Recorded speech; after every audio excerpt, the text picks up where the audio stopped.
Aujourd'hui, je vous parle de la loi d'attraction. En gros, cette loi dit que nos pensées modulent notre réalité. Même mieux que ça, on attire à nous ce en quoi l'on croit.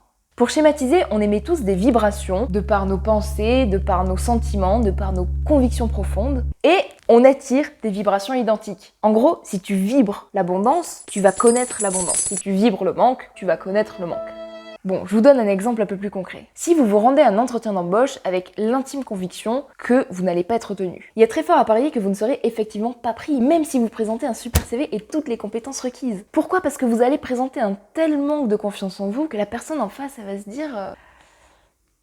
Je sais pas, je le sens pas trop. Hein. Alors, on peut appeler ça le feeling ou la conséquence de nos vibrations, mais au fond, le résultat, c'est le même. C'est qu'on attire les événements, les situations et les personnes qui sont le reflet de notre nous intérieur. Donc tout l'enjeu, c'est de s'assurer que notre nous intérieur est assez positif pour attirer tout ce à quoi on aspire. J'ai découvert cette loi d'attraction il y a quelques mois seulement, mais ça a déjà énormément changé ma vie et mon état d'esprit, alors je voulais vraiment partager ça avec vous. Dans cette vidéo, je vais vous présenter les 6 grands principes de cette loi et ce qu'en dit la science. Et le pom-pom sur la Garonne, à propos de cette loi d'attraction, c'est que vous la considériez comme une vérité absolue ou que vous l'abordiez simplement comme une philosophie de vie, il est scientifiquement prouvé qu'appliquer ces grands principes ne peut que vous être bénéfique. Et ça, j'achète!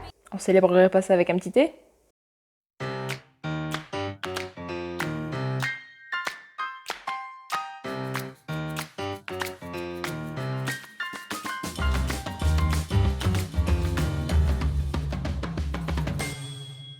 Ça vous paraît bizarre que la pensée puisse avoir un quelconque pouvoir sur la réalité physique ? Pourtant, vous en faites l'expérience tous les jours, ne serait-ce sur votre corps. Quand vous êtes stressé, vous développez certainement des symptômes comme un mal de ventre, une perte de sommeil ou d'appétit. Et à l'inverse, éprouver des émotions positives peut nous guérir de maladies. Si, pensez à l'effet placebo par exemple. Bref, notre pensée peut clairement modifier directement la matière quand il s'agit de notre corps. La question c'est, est-ce qu'on peut s'avancer à dire que la pensée peut aussi modifier la matière qui nous est extérieure ? Une expérience qu'on peut faire pour s'en convaincre, c'est l'expérience des 2 pots de riz. Il s'agit de mettre de l'eau et du riz dans 2 pots complètement identiques et de les laisser décanter pendant plusieurs mois. La seule différence de traitement entre les 2 pots, c'est que le premier, on lui parle avec amour. Le deuxième, en revanche, on lui parle avec haine. C'est complètement dingue de voir à quel point le riz dans les 2 pots évolue de façon complètement différente. Vous voyez ? Je vous mets plusieurs liens dans la description si vous voulez en savoir plus. Et si vous êtes toujours sceptique par rapport au pouvoir de la pensée, je vous encourage vivement à lire l'article en description sur les neurones miroirs. Leur découverte confirme sur le plan biologique que ce que l'on pense et ce que l'on ressent affecte non seulement nos actions, mais aussi ce que les autres pensent et la façon dont ils agissent. Allez voir. En fait, tout porte à croire que nos pensées peuvent vraiment façonner ceux qui nous entourent. Ok, ça a l'air plutôt cool. Du coup, ça marche comment ta loi d'attraction ? On va décortiquer ces 6 grands principes ensemble. Numéro 1, l'intention. En gros, vous attirez ce qui est au centre de votre pensée. Et c'est très important de comprendre ça pour focaliser sa pensée sur ce que vous souhaitez et non pas sur ce que vous redoutez.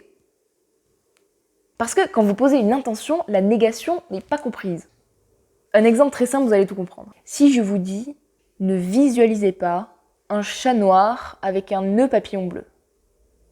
Surtout, ne vous imaginez pas un chat tout noir avec un beau nœud papillon bleu. Qu'est-ce que vous avez en tête ? La négation n'est pas du tout saisie dans le domaine de la pensée et des vibrations. C'est donc crucial de formuler ses intentions dans l'affirmative. Au lieu de se répéter tout le temps « je veux pas être en retard, je veux pas être en retard, je veux pas être en retard », dites-vous « je serai à l'heure ». Et ça change tout. Un second point clé de la loi d'attraction, c'est la visualisation. Vous visualisez régulièrement dans la situation que vous souhaitez attirer, que ce soit l'abondance financière, affective, la santé, etc. Ça va vous aider à converger vers ce point. Se visualiser, c'est tout simple, ça demande un peu d'imagination, mais c'est à la portée de tout le monde. Et pourtant, ça a déjà fait ses preuves sur le plan scientifique. En gros, vous imaginez déjà gagnant, ça augmente votre confiance en vous, votre enthousiasme, et puis votre optimisme. En bref, vous augmentez déjà beaucoup vos chances de succès. Un outil très utile à ce propos, c'est le tableau de visualisation. C'est un tableau où vous accrochez des images qui représentent ce à quoi vous aspirez. La santé parfaite, la maison de vos rêves, votre promotion, ce que vous voulez. Et pour peu que vous l'accrochiez dans votre chambre, par exemple, c'est la première chose que vous allez voir en vous levant. C'est une très bonne piqûre de rappel pour bien commencer chaque journée. Moi, je l'ai testé, j'adore. J'adore, c'est top ce truc. Faites-le, dites au moins. Numéro 13. Un autre point très important sur la loi d'attraction, c'est que c'est une loi vibratoire. Vous attirez ce que vous vibrez. C'est donc primordial que les émotions que vous percevez quand vous pensez à ce que vous aimeriez attirer soient des émotions de joie, des émotions de bien-être. Et ça, c'est peut-être pas aussi évident qu'il n'y paraît.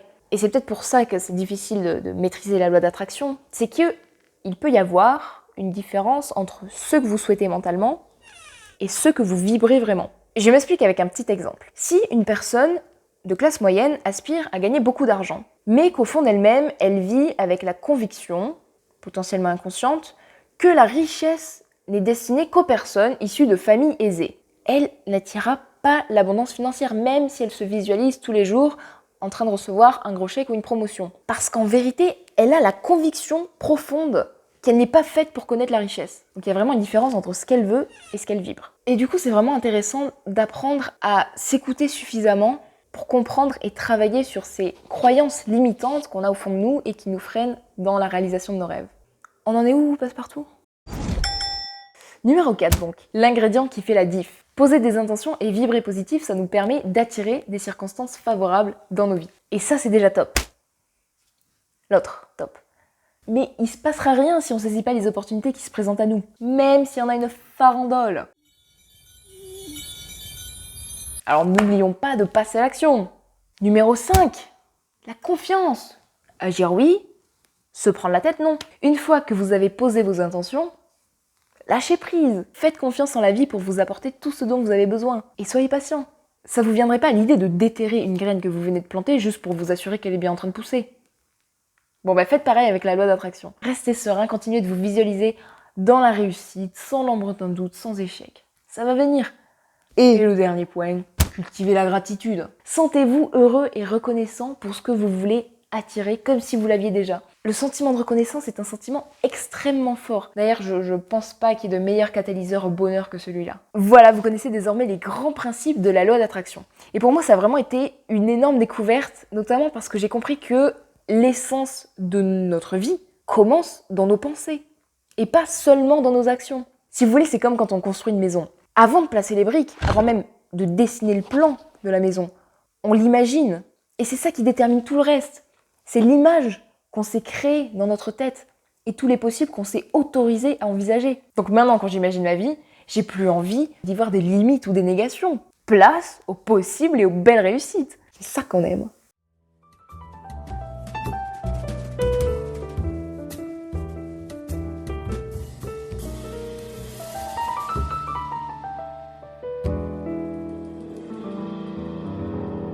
Se visualiser, ça ne demande pas grand-chose, un tout petit peu d'imagination.